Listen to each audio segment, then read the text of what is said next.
Hello and welcome back to Ray's Gaming and more Monster Hunter Wilds talk. This time we have a discussion to go through with the beta now officially ended. How did the game run for you? Was it anything like this? As you can see, this beautiful polygon chatacabra has three distinct features. We have the main body, the squares that represent its limbs, and most importantly, the pink polygon known as the tongue. Or maybe you're more of a Ray Dow connoisseur? I too prefer my shapes to be triangular. What you're looking at, if you somehow don't know, is basically the lowest possible settings for PC Wilds, and maybe beyond that. These are the visuals that it brings. I figure it wasn't quite intended to be like this though. I watched the game load in on a low-end rig myself, and this polygon state would be the first pop-in, but then more textures and detail and layers would load in over that, even on the lowest settings. So obviously something went wrong initially, especially for people who had this kind of thing happen despite having higher systems. But the memes have been fantastic and the community has come together to generally appreciate it. I've seen countless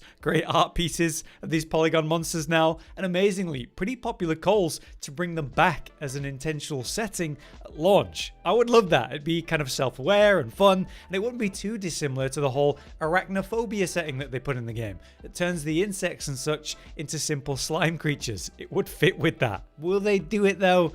I don't know, but it's certainly been an experience to remember. But that silliness aside, how is the game really running for you? Did the issues we see come across as acceptable? Was it overblown and a loud minority? And what can we actually expect for the release? Let's begin with a poll that we ran ourselves just to see how things generally matched up to what we're seeing online. This is obviously a poll within our community though, doesn't properly represent everything, but here's the question. Did you have PC performance problems, assuming you first match settings to your hardware and also actually meet the minimum requirements? Most people said that they had some kind of problem, but it was easily ignorable. And as I'll get to with my low-end experience, that's the same experience I would define that one as. Under that, barely, was yes, but it was not ignorable, but I got by it, like I still enjoyed it. That's kind of the category I would put in for the loud amount of people talking about the issues they're having, but are still playing it and still ultimately experiencing the beta. Those are the people that I think should be served the most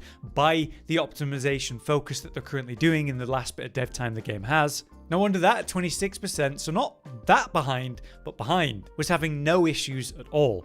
And that is where I fall on my high-end rig, as we're going to look at and talk about. The minority of voters though said, yes, I've got issues and I can't play it or enjoy it because of them. And while I think that's overblown, I do think it is valid and a fair criticism, and there are absolutely people having issues that can't play. I've even got friends that are playing on low-end, super out-of-date rigs that just couldn't run the beta in a way that didn't have issues that were annoying. So there's a spectrum of people with different issues and different experiences, and that's the issue with a PC version of a game at the end of the day. When you've got like a PlayStation 5 and there's one version of the game that's running on the same version of a console, it's, I guess, easier to have consistent results. But for PC, we all have different rigs, we all have different hardware, and clearly we have vastly different understandings of how to make a computer work the best it can, even the basics of, say, having updated drivers for this, or updated your BIOS in the last few years. So let's talk about my experience. Here is my footage and my specs that it shows in game to sort of show. I was playing on Ultra overall on my PC and I found it to be working incredible. And going from playing the beta on my PlayStation 5, roughly 30 to 60 FPS consistently, now being on this PC with a consistent 144 frames or above, it's been an absolute dream. I've had absolutely zero issues, no visual bugs. The game looks and feels absolutely incredible, and I wouldn't want to play it any other way having now experienced this because it was just so smooth and satisfying. Obviously, I have a high-end rig and it should work this way. Optimization issues are not going to be a big problem for me and this rig specifically. And yet, it was for me in recent releases. For example, another game that just came out was the new Dragon Age game. We were lucky enough to be in the kind of review build for that game, and I experienced a complete inability to get the game to open. My CPU was at 100% rate and it just couldn't handle it. That is obviously weird considering my specs. So I went for a process with support, and ultimately the thing that solved it for me was the fact that I hadn't updated my BIOS at any point since I got this computer over 2 years ago. So I was over 1,000 versions out of date for my BIOS, and while we did lots of different things to try to avoid having to do that, ultimately that was a big problem, and when I updated them, the problem was gone and the game ran completely fine. So before you do anything, I think you should consider am I on the most up-to-date drivers is the basic thing. And, have you ever updated your BIOS? How out of date are you? So before I ever played this beta, I'd done these things again. I'd really got my computer up to date. And so, yeah, I didn't have any issues. I'd also referenced the feature in regards to frame generation. I tried that despite being on the highest settings and having no issues, just to see what would the difference be. It seemed to give me the same results, but when I would enter a new area, sometimes I get this kind of brief pause or stutter while it seemingly loaded the area. So I've had much better performance with that setting off, which they did warn me about when I turned it on. If you have any issues, just turn it off. And I guess they're testing it here in the beta,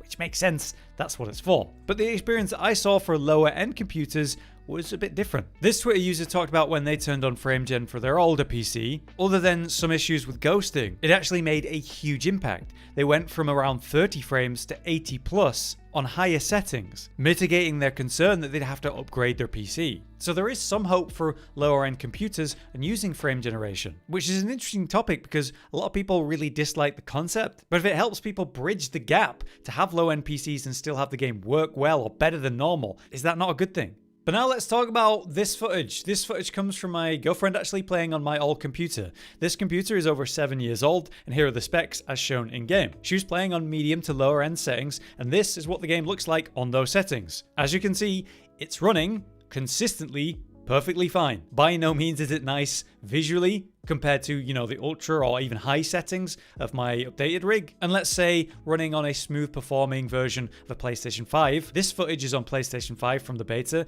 and I do think it looks a lot better than the low end version of a PC. But if you watch this for a second, you can go, it's consistent, there aren't frame drops, it's good frames at that. The game's a little bit uglier looking because of lower texture quality and so on, but there's nothing actually stopping you from playing smoothly in this way. And this is a low-end PC. The only thing we did for this was make sure that the drivers were updated. The BIOS is super out of date. It was not using frame generation either, and so it's hard to poke holes at this. This is a clear showing of a lower-end, out-of-date PC running the beta in a way that is more than playable but completely fine. There was one consistent issue that this version of the game had on this low-end rig though, and it was this with the water. As you can see, it's kind of popping in and out, which is definitely invasive and annoying. This wouldn't be a problem if water didn't actually interact with the game in any way, but I'm thinking about the Scarlet Forest and all the water there, and let's say the apex there, duna, and how she's going to be generating waves. Water's definitely going to be relevant there, and so this is an issue they need to resolve. So this kind of shows that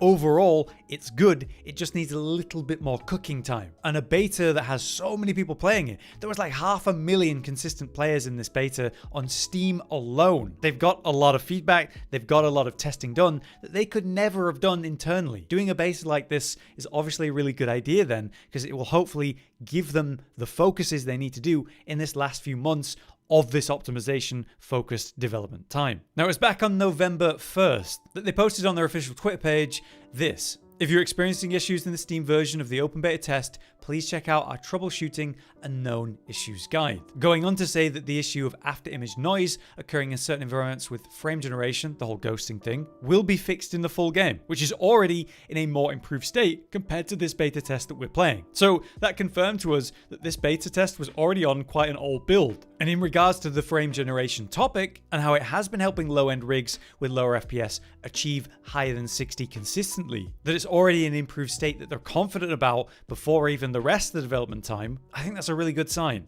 And obviously it's a little bit late now to worry about known issues and what you could possibly do to troubleshoot, but it is good to have and consider now before the release of the game, to go through their troubleshooting list and make sure that you're fully prepared for the launch. I imagine we're going to get more updated information and advice before the launch though, since they've been pretty good about this stuff. Now, outside of that, there has been a lot of community discussion on the Reddit, Twitter, and I'm sure this video in the comments will also have it. A fellow creator, Rurikan, has been talking about it a lot on Twitter, for example, talking about a lot of the comments he's been getting and kind of his perspective on it. His take is that the beta was running worse than expected, but it's been fine, and that a lot of people have unreasonable expectations for the hardware. Budget GPUs and computers in general should have issues or shouldn't have perfect performance. At least that's seemingly what he was putting across. And it's hard to disagree with that, to be honest. If your hardware is overall really out of date, we're going into a new generation of gaming that's going to demand higher, lower levels. It's kind of expected.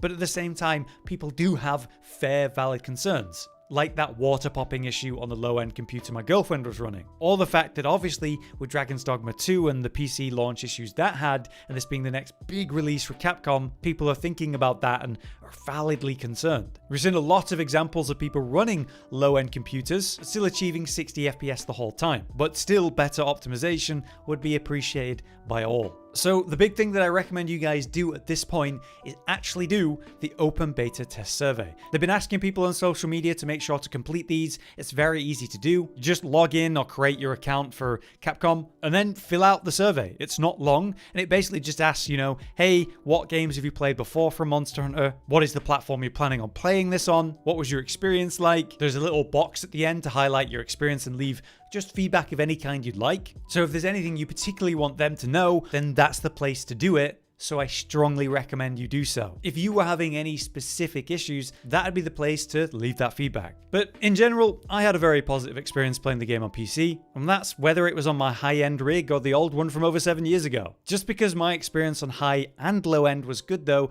doesn't mean all the valid concerns and problems aren't valid. Obviously the memes with the minimal settings and the weirdness with that was a memorable thing, but the people who truly have low frame rate and really can't enjoy the game, that should by all accounts be functional, that's also a valid issue. But the problem here is reading between the lines. How much of that was valid, how much of it was unfair? How many people are trying to play on a rig that's well behind the times for current gaming in general and complaining about that loudly? How many people have a rig that should be fine, but it isn't? How many people actually understand that a PC is more than their GPU? What about the basics of your graphics drivers and how out of date are your BIOS? Ultimately, Wilds represents that next stage in PC gaming. And with that, I think the minimum specs for PCs is going to go up a little bit. At the same time, optimization should be as good as it can be. And certainly after the mess that was Dragon's Dogma 2 on PC for many people, and this being the next big Capcom release, it's a fair concern. But once again, they've already committed the last 6 months of dev time to prioritize